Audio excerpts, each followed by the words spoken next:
Welcome to the RD Squeeze. I'm Micki. And I'm Emily.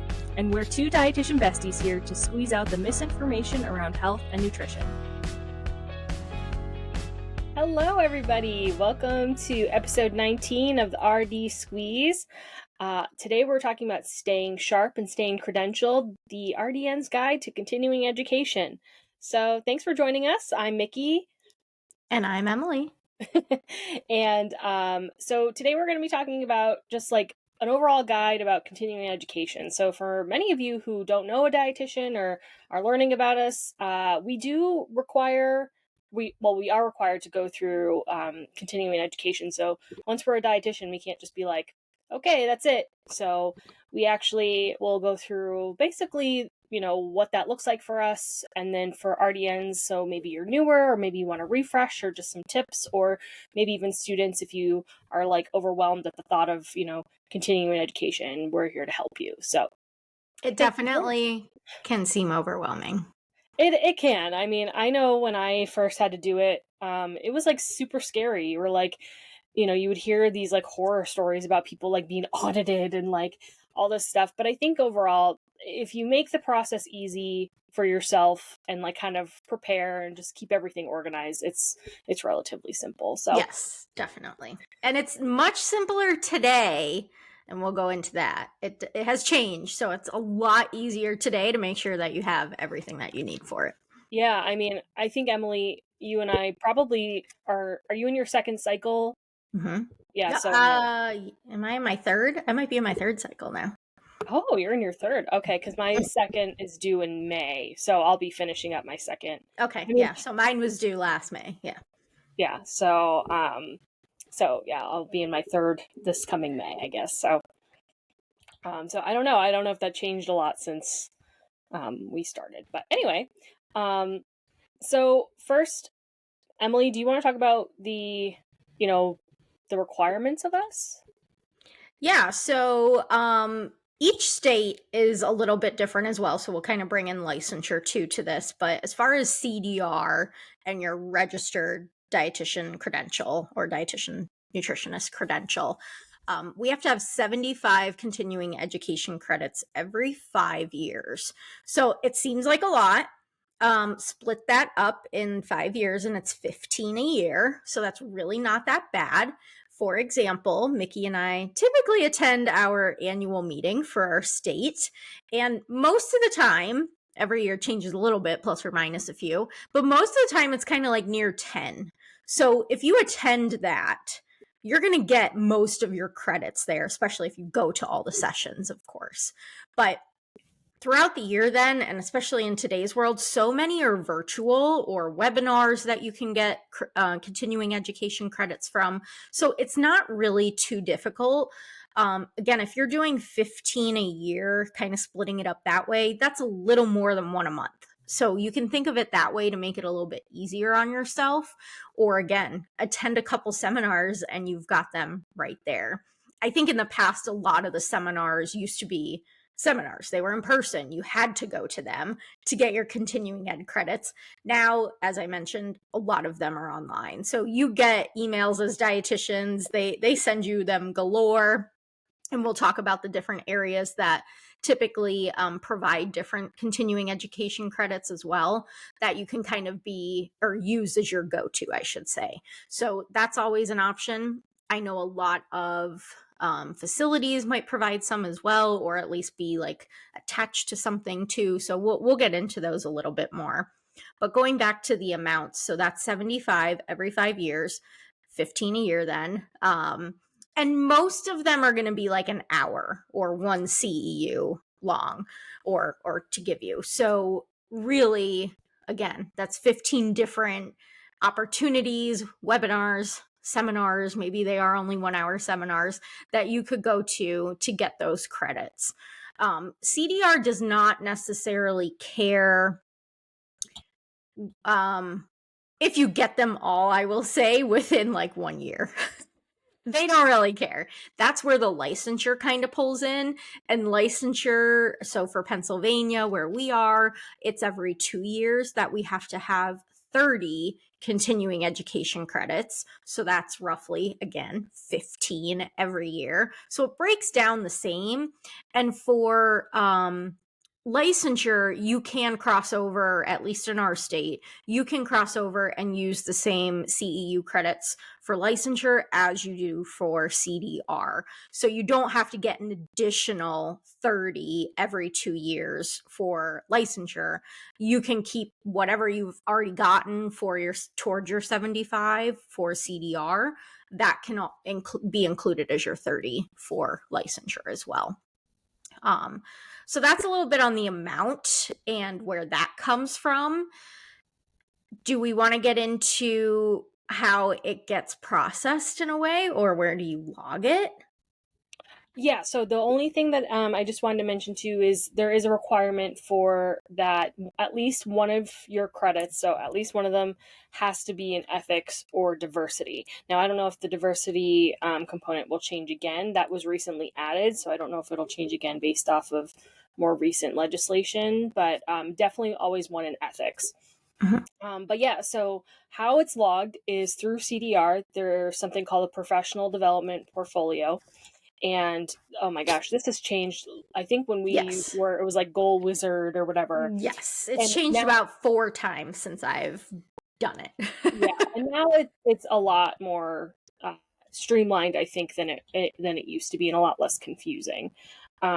So basically, there is a portfolio that you look at, and you kind of create an account. When you first become credentialed, and they send you reminders and email of like when you're about to be due for your cycle or whatever. But basically, there's a learning plan and then an activity log. So your first step is to complete a learning plan. And that learning plan is basically looking through the main competencies that CDR has. And then there's performance indicators under each competency. I believe there is 12, but I can just double check really quick. Yeah, there's a lot. So they've added a lot of areas of There's the 15. Sorry. 15. Mm-hmm. Yeah, so a lot of areas to pick from. And Micki, you can kind of add on maybe to this since you probably teach about it more, and I only do it every 5 years, so I don't know necessarily all the ins and outs. But it used to be that you kind of had to pick areas that you wanted to learn in, and that would be where your CEUs would kind of guide you to, or where should guide you to pick your CEUs from. Now, that probably is still in some way, shape, and form similar. However, you don't necessarily, like back in the day, you had to meet every single one you picked. You had to have a CEU on it. Now it's a little more lenient, I believe. So Yeah. you have that guide, but it's not like the end all if you didn't pick something in that area. Yeah, so back in the day, you're 100% right. You picked performance indicators and competencies, and like you had to meet those codes. And if you didn't, I don't know if you necessarily got penalized, but I do know like they kept track of which ones you met and which ones you didn't.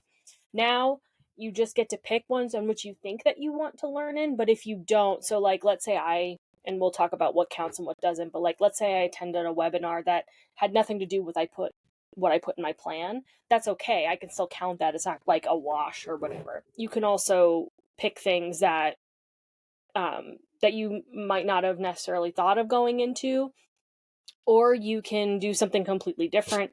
It's entirely up to you. And if you don't meet those based off of what you select in your plan, that's fine. But there's a variety of different areas. So they basically call them spheres. So those are your core essential practice competencies and your essential practice competencies, or your foundational essential practice competencies. So there's ethics, there's research, there's quality management, there's education and counseling, and then your foundation, there's clinical care, there's community, there's food service organization. So it's kind of interesting that the foundational ones are kind of look like what domains are for the RD exam, and then the essential ones that are part of the core are kind of all over the place too, but like in various different areas. And then so once you pick maybe 2 to 3 of those spheres, you can go underneath them and pick specific performance indicators. So just for example, since everybody needs to do ethics, sphere 1 is ethics.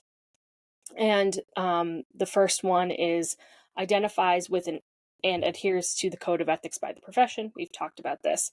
So the performance indicator is 1.1 and demonstrates and maintains competence in practice. And then there's a variety of like sub performance indicators underneath that. So one of them is 1.1.1, and that's participates and documents engagement in professional development activities to maintain and enhance competence. So you do that, that's like the one thing that you have to do with your professional development portfolio. And it just kind of breaks down even further. And you can like I said, in your learning plan, you'll take maybe 2 or 3 spheres and then maybe select 2 or 3 performance indicators under each of those that you think you might want to meet. But again, if you don't meet them, that's okay. If you do, great. And if you decide you want to explore something else, that's okay. And I think you can also go in and edit your plan as well if you'd like to. You don't have to, but you can totally edit it based off of maybe you have a career change. So maybe you based off of, things that you want to do in your career. Maybe some people, in order for them to get paid to do the CEUs or get reimbursed for those through their jobs, they have to do them specific to their position. Right. But let's say you got a new job and you don't want to do any of that anymore. Maybe you were working in management and now you're working in research and you don't want to do anything management related anymore. You can totally go in and change that, and that's fine. There's nothing that like once you pick it, which I think before, once you picked it, you couldn't change it. Like it was stuck. So that's nice that, you have that flexibility in there as well. Yeah, definitely. So after that, after you do your learning plan, then comes the activity log. So that's where you're basically going to log all of the activities that you do throughout your 5-year cycle. And again, as Emily mentioned, you can log those, and that also goes towards your licensure, for Pennsylvania at least. But, if you're in a different state than us, check your licensure stipulations on how that works, because they might not be able to be double counted. And I'm sorry, I said in the past couple minutes, at least one CPU has to be in ethics. Here it says health equity. So there is a health equity sphere. So it's not specifically in diversity, it's in health equity, which again could still be changed or altered in some way in the future. Mm-hmm. And it's so much easier now, as I was mentioning right at the start, to make sure you're logging things in your activity plan. So before, we were encouraged to have a binder, literally hard copy binder, for those of you who don't even know what a binder maybe is, and to print off your certificates. So after every conference, workshop, CEU, webinar, whatever it might be, you should get a certificate. Now, again, we'll kind of go into what counts, what doesn't, but you should collectively get that certificate. Most of them today are emailed or available on some sort of website after that they send the link into, and you can download that. That's where you have to kind of fill that certificate in with your personal information for CDR specifically. So it's your academy member number, the date you completed it, and a couple other things on there.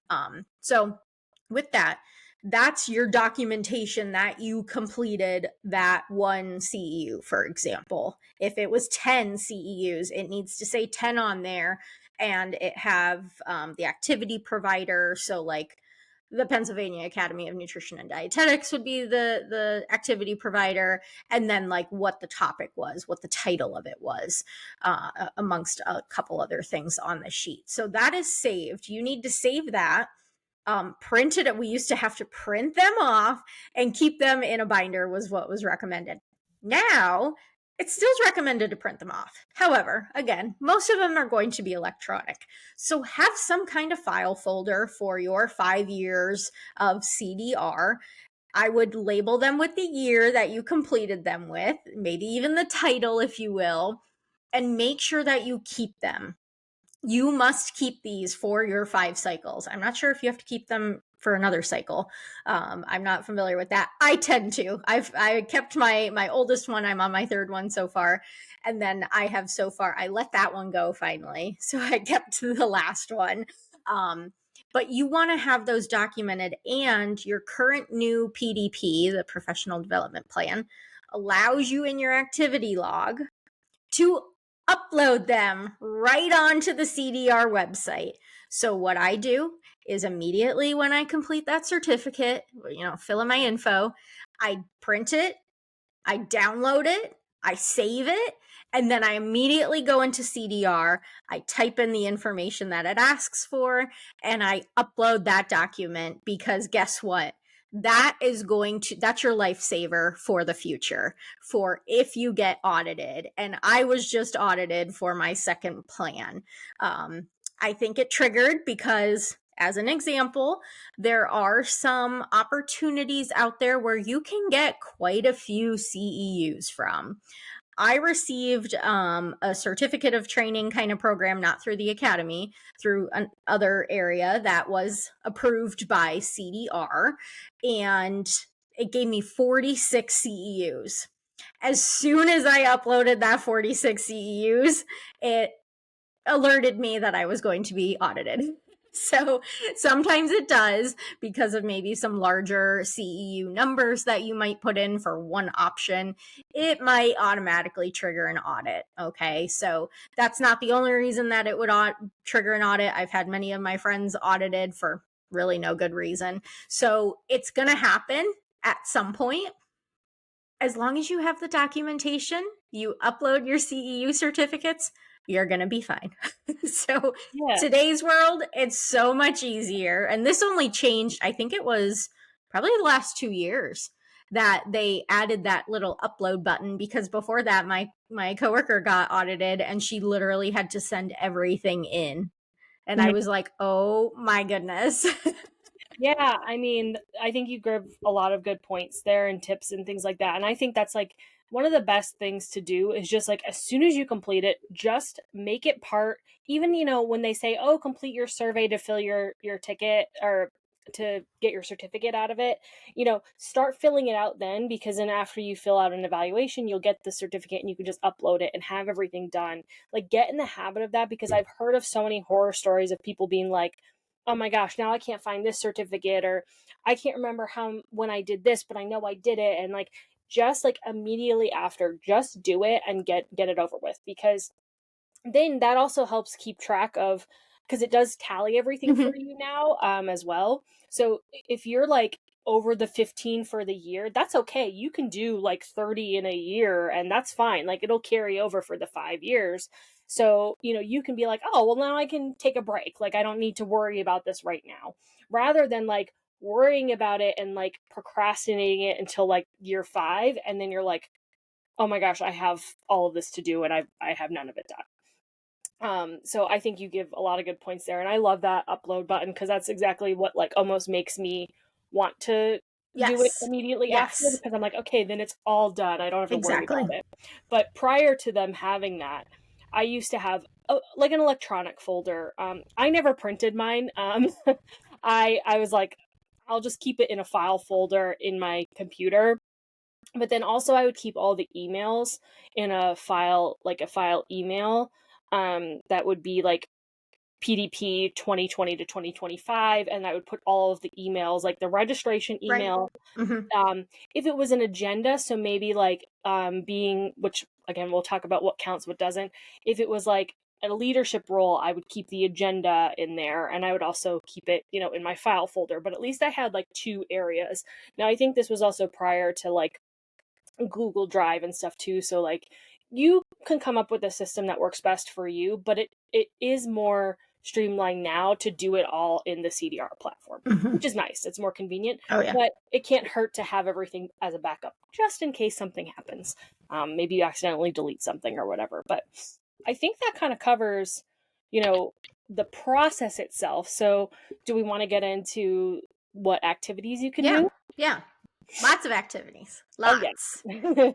Yes. So there's so many different activities that you can do to continue your education. So I think the one that people most likely use are either webinars or online courses or online certificates that either the academy does, or something like there's I believe Dietitian Central. I think maybe Dietitians on Demand might have like a CEU webinar. Today's Dietitian, they'll have webinars that you can use, or conferences and workshops. So Emily mentioned our annual meeting. Fancy, you can get all of your whole entire 5-year plan done probably at Fancy. So That's a lot of sessions. yeah, and it works out. Like you said, you know, it's great. I actually really liked when Fancy was virtual too, back in COVID, because it Yeah. was so nice because I could just log everything. Like when you're Yep. at a conference, it's a little bit more difficult to log it immediately after. So sometimes I spend like a day after the conference and like doing all of that. But you know, it's nice to be able to just upload it and be ready to go. But so Fancy is the food and nutrition conference and expo. And that is like our big annual conference for the whole entire academy, and the whole entire United States can come. And, you know, there's a lot of sessions and there's a lot of other opportunities there as well. So those are like the main ones. So, but there's a variety of other ways you can too. So they do have self studies or professional readings. So if you're reading through journal articles, so for example, the Academy has a journal, and if you read through a journal article, you take a quiz afterward, which is on the Academy website, and you can basically get CEUs for reading through that journal and taking a quiz and basically passing it. There are, um, you could also, I think there's book reviews or textbook reviews. So if you offer to be like an editor or like contribute to a textbook or an article or something like that, that can also count as well. Emily, have you done any of the journal article ones? I haven't. I typically Yes. get all mine done in conferences and stuff, and then leadership is the other one. But Yeah, so a lot of like the journal article ones, or Micki mentioned, like the Today's Dietitian, things like that, that are not webinars, but they're reading materials. Most of the time they have a quiz after. Now, some of the online ones do also have a quiz, like a webinar or something, but the reading ones definitely have quizzes after. The journal articles have the quizzes after. They're usually between like 5 to 10 questions. I know some of the lengthier ones, potentially, like I don't know if it's some of the standards of practice or I think it's more the position papers, that if those have a CEU attached to them, they might be a little bit longer for the questions. They might be like 15, 20 questions. Once you complete that, once you pass the quiz, then you're able to obtain the CEUs. And I don't know now, but there are some on the CDR website as well that you can look up, or it's through, no, I'm sorry, excuse me, it's through the Academy. There is a CEU area on the Academy, if you are an Academy member, that you can obtain CEUs from. Many of them are free. There are sections that are not free, but the ones that are free, they actually like auto attach to CDR. So if you kind of put them, I'll say, in your cart, it kind of attaches to your personal account, which in some way attaches to CDR, and you're able to connect it. So they know, it knows somehow through the system that you've completed it, that you've taken the quiz, and then it links it into CDR so you can obtain that CEU. So I do those. Actually, my last learning plan, I kind of was running a little short. I'm like, oh my gosh, do I have enough CEUs? Because COVID happened and, you know, we weren't doing in-person things. And even though I actually did have the CEUs with that 46 CEU opportunity, that was in my last learning plan. But I just, for licensure, I was like, I think I need some more CEUs this year. And that's where I ended up going, was the Academy website for the CEUs. So they have it. A lot of the nutrition brands or companies that promote or have nutrition related services or products, they actually themselves have their own kind of learning library that you can go on, and a lot of those are really good. A lot of them are very clinical though, so if you're looking for that clinical stuff, maybe like Aspen or those types of areas, they might have the ones that you might enjoy more or find you're learning more in. I find a lot of times like today's ones are a little more basic. Like if I'm going to a seminar or webinar, yeah, we look into the research and things like that, but I'm taking away like one or two kind of points. Some of these that are very clinical, I'm like, I got to listen to that again because I didn't catch everything that they're saying. And it's areas that maybe I don't dive into very much clinically right now, but I want to learn about. So again, it's something new for me. It's something maybe I haven't learned since undergrad, and I maybe didn't pay attention as well in undergrad. Guilty as charged. So, is it you have to find what you want to learn, and every 5 years or even every year, it's going to be different. And there's nothing wrong with that. That's why we do these. So we continue to guide our profession in the correct way with the evidence, with the new information, the new research that comes out. That's what these are there for. And what I do want to mention too, I don't know if we'll mention it at some point, but the timeline for some of these like webinars, CEUs, journal articles, you don't have 10 years to do them. They only last or are like granted, I don't know how many years, maybe 3 to 5 years, for example. They might only be granted 1 year that they're good for, that you can obtain that CEU for. So you have to also be cautious of that and look. I know some of the DPGs through the academy also have their own CEUs. So as a DPG, they come up with a committee, they come up with the people who are presenting, they promote these CEU opportunities. So you're kind of paying into that in the academy if you like that topic area. Of course, you're going to be in that DPG, but they'll have some then specific to their DPG. And then that's a way too. They all have their own website, or most of them do, that you can go to, and they'll have those on there as being a member of that DPG that you can go back to. But again, some of those ones, like I know the one I'm a part of, they have very old ones, but I can't get the CEU anymore for that. I can watch it, I can learn, but I can't get the CEU for that anymore because it's lapsed. I think that's a really good point, Emily, and you want to be careful of the free CEUs just in case, because if they are free, or they're just saying, hey, we have like a free resource, you might not be able to claim those CEUs. They might have made their members pay for it in the past, and like I said, now it's no longer up for CEUs, so you might want to have to just check into that just in case. But I think that brings up a good point too. And then even the member interest groups, like I'm a member of the member interest groups, COGA and the disabilities MIG. So they offer CEUs all the time. So does the NDEP. So you can get those through any of those groups that also would count. So if you're ever not sure, those groups always have things going. And so yeah, I think those are great options as well. So we didn't touch on yet the ones that like don't seem like you can get credits for, like being a speaker and doing a presentation. Yep. Yep. So you can be giving lectures or leading workshops or something like that. So if you are a speaker at a conference, that actually can count for CEUs. Doing your own research on publishing journal articles or publishing a book, that can also count as CEUs.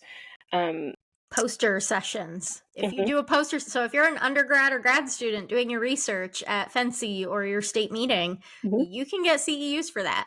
And guess what? The people attending can also get CEUs. So great opportunity there. Obviously, you do have to put a little time into that as far as like watching, I'll say, the presentation for the poster. But again, a lot of variety that you can do to get and earn these CEUs. And it's fun too. Like, I think for us, part of going to these annual meetings isn't about the CEUs. Yeah, sure, it's great, if we need them and want them. It's great to learn, obviously, all the time we want to learn, but it's also great to just connect with everyone and see everyone. So that's also a benefit of a lot of the in-person ones, is that you get to network a lot. And I think in our profession, it's really beneficial. Also, too, it helps you see what other areas of nutrition are out there that maybe you never thought you could work in. Yeah. I mean, that was going to be one of my tips too. But I have a couple other activities. So one of them, also is precepting. So a lot of times people are like, oh, when you're a preceptor, you can collect CEUs. I didn't know that. So when you're a preceptor, you can also collect CEUs depending on contact hours with the student. There is a cap to that. So you can only claim a certain amount for precepting for how many hours. And then also your professional leadership roles can also count. So for that, you can do 15 for RDs. And per year for professional development, and so 3 per year, and then 3 per year for precepting, and then a maximum of 15 per cycle. And then the conversion of precepting is if you do 1 to 25 hours, which most preceptors do way more than that, it's 1 CEU, and then between that is 2, and then over 51 hours of precepting is actually 3 CEUs. So that's a great way to get some extra CEU credit because you're already doing that if you are a preceptor, which is really nice. The other thing that I wanted to mention was the leadership. So if you're a president or you hold a chair role or you're a vice president or a treasurer or secretary, whatever, those all count for CEUs as well. And then the last one I wanted to mention before we keep moving is academic coursework. So if you're getting your master's degree after you became a registered dietitian or you're going for your PhD, so that's something that I'm doing right now. And I lucked out because my last cycle, I got my master's after I became an RD. So I was able to count that. And now I'm pursuing my PhD, so you can get credit for that as well. So with that said, 1 semester credit hour is 15 CEUs total. So if you're taking a 3 credit course, that can be up to 45. And now that changed. I looked it up. There is no maximum per 5 years that you can do. There used to be a cap on that. You can only do 45. So you could only count 1 3 credit course over the 5 years. Now you can count as many as you want, which is kind of nice, actually. That is nice, because think about it. What if you don't have time because you're going to school to get continuing ed, but you're like, but I'm going to school, I'm learning. Yeah, exactly. Like I definitely did 3 courses over the course of 5 years, and I can only count 1. That's a little wild to me. Now I want to mention that all of this information is on the CDR website. So if you're like unsure, that's where I literally just pulled it to because I wanted to make sure I had the numbers right. There's drop down menus for each activity type, and it also gives you how many you can claim. And then it also gives you the documentation to retain for any of these weird ones. So we mentioned the certificates for like webinars and conferences. So for these credits that you're doing for classwork, that can be your transcript that you want to retain. For your precepting or your leadership, you want to have a letter documenting that you were elected or appointed to that role. And for your preceptor, there is a verification form that you send to your program director that you work with and a self-reflection form, and you keep that documentation. So this is all listed on the website. It's not like hidden anywhere. Again, I think it used to be really hard to find back in the day. People would always get super confused on this. I don't know who changed the website, but God bless you, because you did the Lord's work there, because it is very much more streamlined than it was back in the day. Yeah. I don't know what to do with that. No, There's I think so many other activities. There's so many activities. I know. No, the other thing I think I just wanted to bring up too was like, how do you find out about these things beyond what we're telling you? Well, sign up for newsletters. Like I know the emails can be bombarding, but sometimes you might just find one email that comes through. One just came through last week for me, and I was like, oh, wow, that's a different kind of like educational course. Let me look into that. Sometimes you're going to automatically get things because you're a dietitian. Once you're in the CDR website or you get your number and everything and you're registered, you're going to get things automatically. So that's going to start the process. But as I mentioned, with other like associations that you're a part of, the Academy, of course, get their newsletters so that way you know what's coming through. The Academy does do a good job on their like Eat Right Weekly, where they will put like new certificates of training or even recurring ones, new CEU opportunities. So it's always good to make sure you're just kind of skimming through that, especially as we mentioned, stay organized with your professional development, stay on top of it.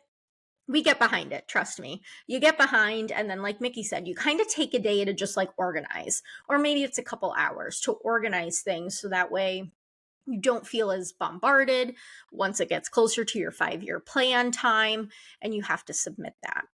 I don't think we touched on the actual submission though, so can I touch on that real quick? Oh, yeah. Yeah, so the submission, so once you upload all your CDR, your certificates, you have, as Micki said, it's kind of going to keep a log of how many hours you have. If you meet those hours before your 5 years is up, it will say, do you want to submit your CDR learning plan? And you absolutely can. I would recommend, again, now that they have that kind of upload button, it's a lot easier. But beforehand, I was missing some my last cert when I had to submit it in last year. So I was missing a couple. Well, I was way over. So you know what I just did? I took those ones out because I looked everywhere. I looked through my emails. I looked through my work email. I looked through my binders, and I just could not find them. So it's always good to have some extra ones in case that happens. But like we said, if you're doing what we're recommending and uploading them right then and there, do you have to have extra? No, you're not going to get extra credit or anything like that through CDR if you have them. It's just going to make your life easier. You're going to be learning. It's just a better learning experience for you if you try and aim for a little bit more than that 75 every 5 years. So once you submit it, I mean, there's literally a button that just says submit learning log, and it guides you through a couple questions before you actually hit the final submit button. But as long as all your certificates are uploaded and there's nothing kind of outlying, it just submits it. I think mine was completed and audited and reviewed and approved of within like 2 to 4 days, maybe. So it doesn't take long. Don't stress too much about this. They really just want to make sure that you are continuing your education, potentially in a variety of different areas. But at this point, there's no real like concrete, you must do XYZ besides your ethics or health equity CEO. Yeah, I think you summed that up really well. Again, with the logging of those two, I wanted to look into some of the other expert work activities as well, because I know people, I think, forget that you can claim CEUs for that. So that's, again, writing a journal article, presenting, teaching, item writing, peer reviews, anything like that. There is an expert work attestation form, and that's what you'll keep for your portfolio later on. But yeah, I think you summed everything up, really well with that. So I think one thing I do want to cover is just what happens if you don't meet all of your things and you let it lapse. So that basically means you'll no longer be an RD anymore.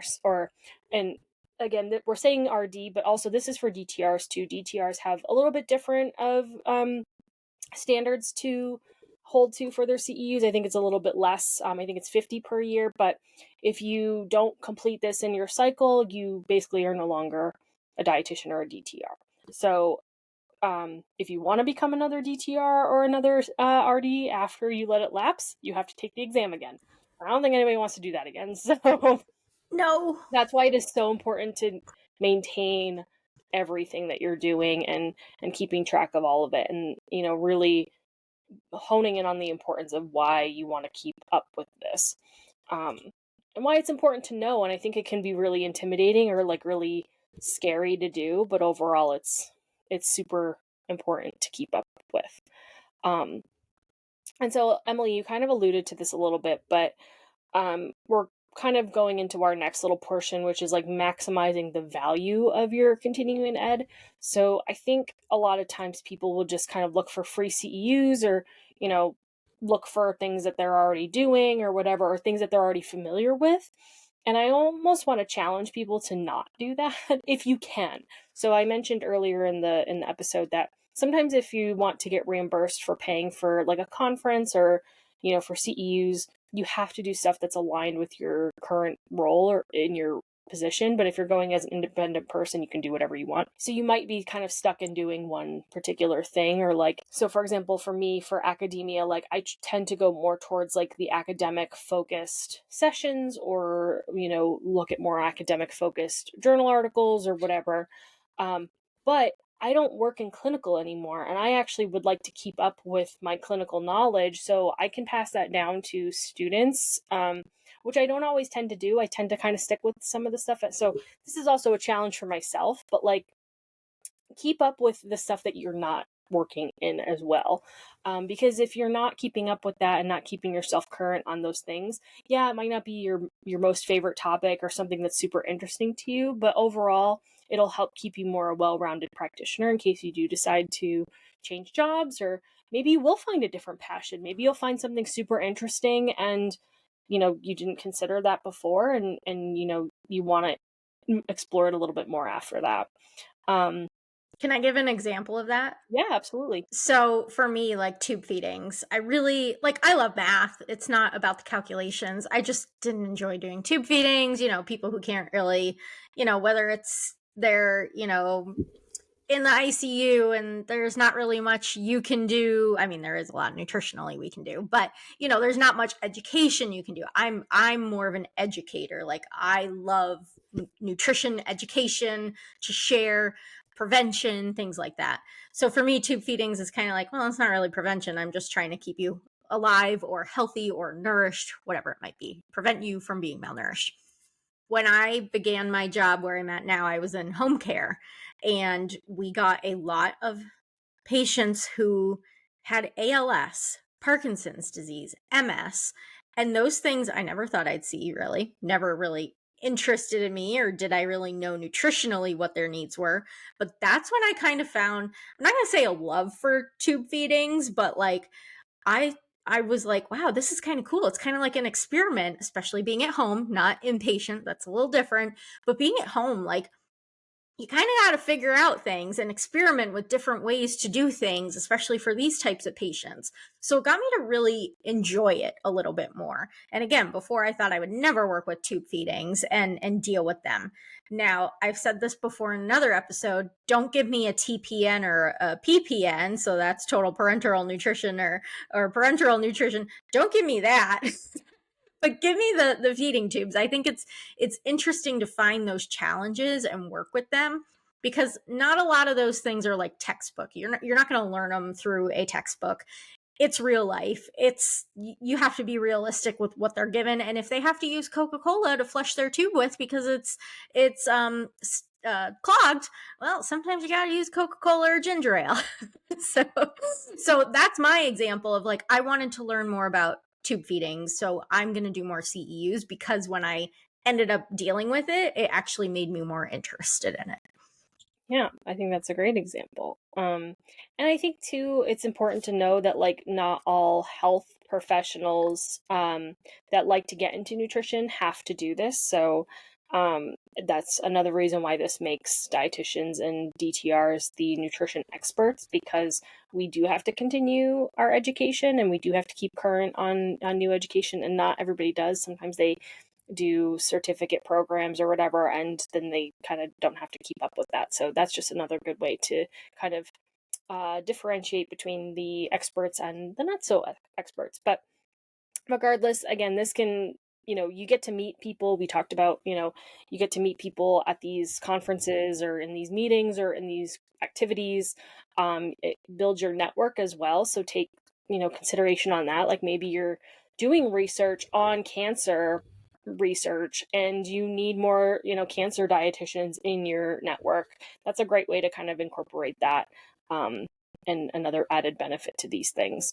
Cost, you know, look at the cost that sometimes does come up in regards to how you're going to get your CEUs. So if you're looking for free ones, they might not be as in depth, they might not be as clinical, they might not be as research based, and they're going to be to an audience that, again, might not be needing CEUs. They're just there for a learning opportunity. But because it's nutrition focused, they might go through CDR and offer that option.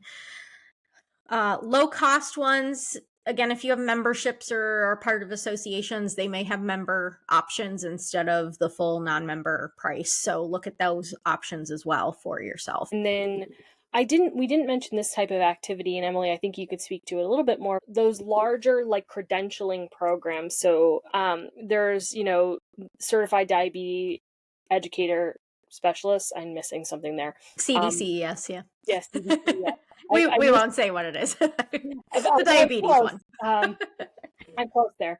There's being a personal trainer, so a CPT or sports dietetics or nutrition support.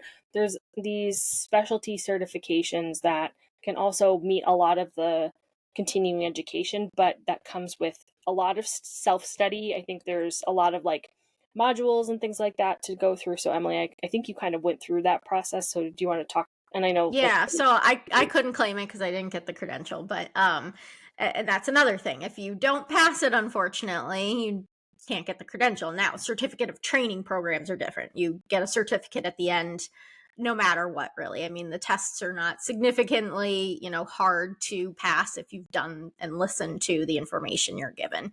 So, but with the additional certification, I will say, if you're adding credentials onto your name, those you can definitely obtain. But again, those tests are very long to study for. I mean, it's kind of up to you how long you study. So I was studying for about a year, maybe give or take a few months to that year. But some of them are a lot harder, and people are studying for 5 years. I know a nurse I work with actually who's studying for her oncology nursing exam, and she's been studying for about 3 years now. So it really depends. It's a lot of self study, as Micki said. And then like the personal training ones or CS, oh, I'm going to get it wrong. The strength training one. That one you can claim. So any of those, like that's sometimes why dietitians get those extra ones, because they also get CEUs, but then it might benefit if they're in private practice. It'll benefit their private practice where they can do personal training or strength coaching on the side of that. So it's just up to you and your desires. You don't have to, but it can add to those CEUs for you. Yeah, I guess what I was looking for you to elaborate on, Emily, was like, do you work through, like, I know you need a certain amount of hours worth with that particular population, I believe, correct? Yes. Especially for like the certified diabetes educator, the cancer one, or nutrition support. And then I think there's modules and things that you do work through, like, so it's like there's like a training portion, and then there's the studying for the exam. Am I missing anything there? Or so I did not have a module or anything like that. Okay. Those are like the certificates of training. I know have the different modules in them. I did the celiac disease one, so that was like all different modules, and then there was a test at the end. But I do believe some of them have, I don't know if they're modules, but they're almost like practice exams that you can do. So there's nothing really like guiding you to some of these tests. Some of them are just out there, and again, all kind of self-study for that. So I'm not familiar with any modules. Okay. Yeah. But I'd be interested to know if some of them do have it. I think one of the colleagues that we have, she might have mentioned something like that to me, but maybe I misinterpreted a little bit. I think it was for the obesity management one, Okay. weight management one. Okay. And I think there was some sort of module component, but well, that one's new too, so maybe there is. Yeah. And like I said, that might depend on the specialty certification. It might depend on each one. So those are all typically available on the CDR website of what those look like. So, you can look more into those as well. But I wanted to touch on those because I did forget to mention those earlier. Yeah. I know the diabetes one, the eating disorder one, those are not through CDR. I want to say one other one is not through CDR, but there's about 6 or 7 of them that are through CDR. So all that information is there.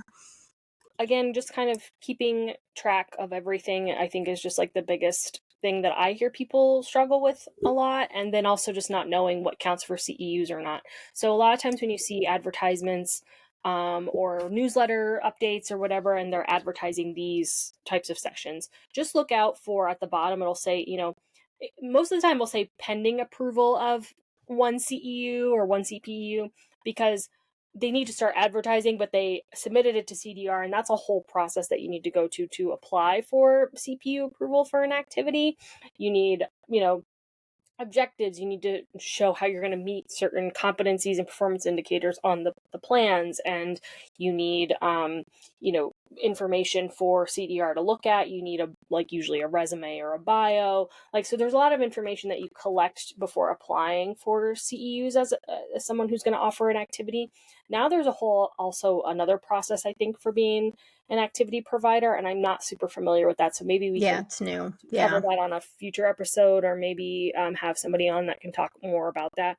We looked at it for Marywood to become a CPU provider, and we're still kind of in the process of that, but it's a little bit more, that part is now a little bit more complicated. So the PDP got a little less complicated, but now providing CEUs got more complicated, I guess. Which is fair enough. I guess so. I think and I think that's good, because they didn't want, every Joe Schmo around, providing CPUs, because maybe they weren't qualified enough to do that. So I think that's kind of maybe a good thing. Anything we're missing, Emily? No, I think we just want you to share. If you're listening, you share what your favorite CEU opportunities are. Tag them in our comments. Tag them in social media when this episode comes out. Go ahead. We want to see what they are, so we can obviously reach out to them so we can get some CEUs too, but also so we can share that with all of our listeners and any students, interns, or dietitians who are listening, who are looking for some more CEU opportunities. Yeah, I think that's great. All right, Emily. So what do you think? Sweet, sours? Let's do sours first. Okay, sours first. Do you want to go first? Sure, I will go first. So now I've talked a lot about my house and getting things all settled in, and I've gotten some things organized, some things not, but the things I want to do cost money. So that's my sour, is that I'm going to have to start spending a little bit of my money in order to keep things organized. We're trying to start a garden, so we got to purchase the things to keep that up, because we have a lot of deer in our yard. So we definitely need a fence, and we need a nice little door to that garden. So it's going to be a little costly, but that's okay. It's going to be worth it. We're going to save money on food in the long run, and we're going to be able to give to our neighbors as well. Do I count as a neighbor? Absolutely. Yeah. Okay, cool. Yeah. Awesome. So my sour, okay, this is a tough one. My sour is I've just been kind of almost overwhelmed with the amount of personal stuff I have to get done. So just random things to take care of for myself. I won't go into detail, but I just I think I'm involved in so many other things that I forget to do some of one of them is my car inspection. I have to schedule that, and I'm I keep procrastinating doing that and stuff, and so I'm just kind of sour on that. I'm just why do I have to be an adult sometimes? I just want to be able to ignore those things. Why do I have to work and do all this? Yeah, I didn't sign up for both, so that's kind of the big thing. But so yeah, it's funny you say that though, because today I was having a conversation about times of things being open, and one of the things we were talking about was getting our license updated or something. Mm-hmm. And it was only open from 9 to 3:30 on a Friday. Everyone well, not everyone, but many people, that is their working time. Do you think I want to take time off work to go get my driver's license updated? No.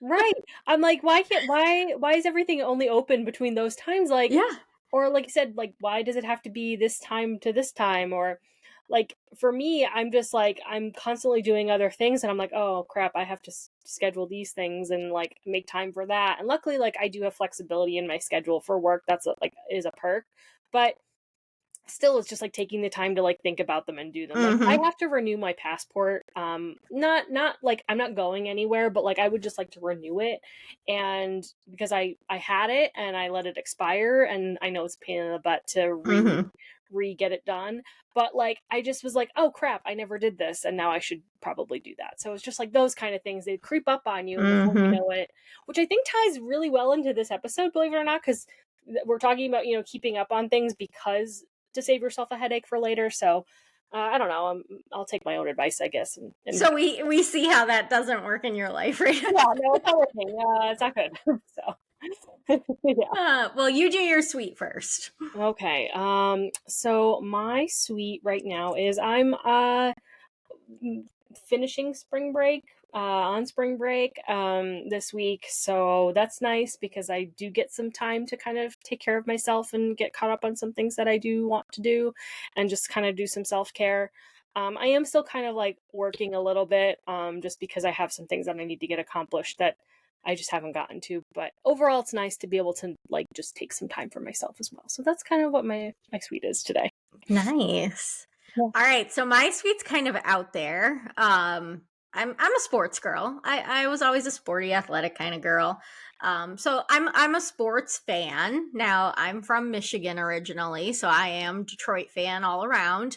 But as you can see behind me, and I've talked about it, I went to Bowling Green State University in Ohio. So kind of two positives out of this. One being your Super Bowl champs, the Philadelphia Eagles. So I did root for them this year because my Lions did not make it. But Super Bowl champs got a new quarterback coach, and that quarterback coach comes from Bowling Green State University. That was their head coach. So Right. he has gone to be with the Super Bowl champs. Now, second positive, Bowling Green needed a new head coach. So Bowling Green got, and I'm sorry, I don't really know who you are, but I'm sure I do. If we go back in history, they got head coach Eddie George. So he is a former NFL football player. And we couldn't be more happy to have someone really big. My husband said, "Oh, yeah, he's a really big coach or a really big player he was." And I'm like, okay, well, he's going to be a great coach. Just like Urban Meyer was. He started at Bowling Green. He was the Ohio State coach for a while, and then I forget where else he went. Florida, I think Florida. And then he went to the NFL for a year or two, and then he retired, I think. So I could be totally wrong on that. Okay, I'm a sports fan, but I don't know everything. Okay. That's all right. I can't argue with you because I don't know anything. I'm like of sports. I will watch things like if I need to or if it's on, but I'm not like I don't follow anybody really religiously or anything. So Yeah. you could say it was like Ronald McDonald and I'd be like, oh sure, like I get it. Yeah, like I don't know. So no, that's So Eddie George, welcome to the Falcon family. Happy to have you. Happy to see where we go because I know we've been good the last few years. When I was in school, we were really good in the MAC. I know it's the MAC, but hey, it's still Division I, and we still play the big teams. And we almost beat Penn State this year. I went to the game. Yes, we did almost beat you. Sorry, Penn Staters. I'm a bandwagon fan. So go Penn State. But when my Falcons are playing you, it's all Falcon territory. awesome. Well, I think that's a great way to end the episode then. So thanks for joining us on the RD Squeeze today on episode 19. So that means we are almost done with season 2. Wow. I don't know where the time went. Yeah, one more to go. Know. So our next episode is going to be kind of finishing up this series of like preparing to enter into like the dietetics field or getting more familiar with it. And then we are going to start diving into all of the trendy misinformation that is out there, and we are going to be debunking it and just really digging deep into the mud and the trenches with you all on all this garbage that's out there. With that said, if you're in the mood for a boost of juice, check out freshly squeezed episodes on Sundays of the RD Squeeze. And we are just so excited to be here. So thank you again for listening and tuning in. We appreciate you and enjoy the rest of your day. Be sure to follow us on Spotify, YouTube, and Instagram. We will always take topics you want to hear about, so message us for any topics you want to see covered on the RD Squeeze. Don't forget, it's Dietitian with a T. We'll see you next time on the RD Squeeze.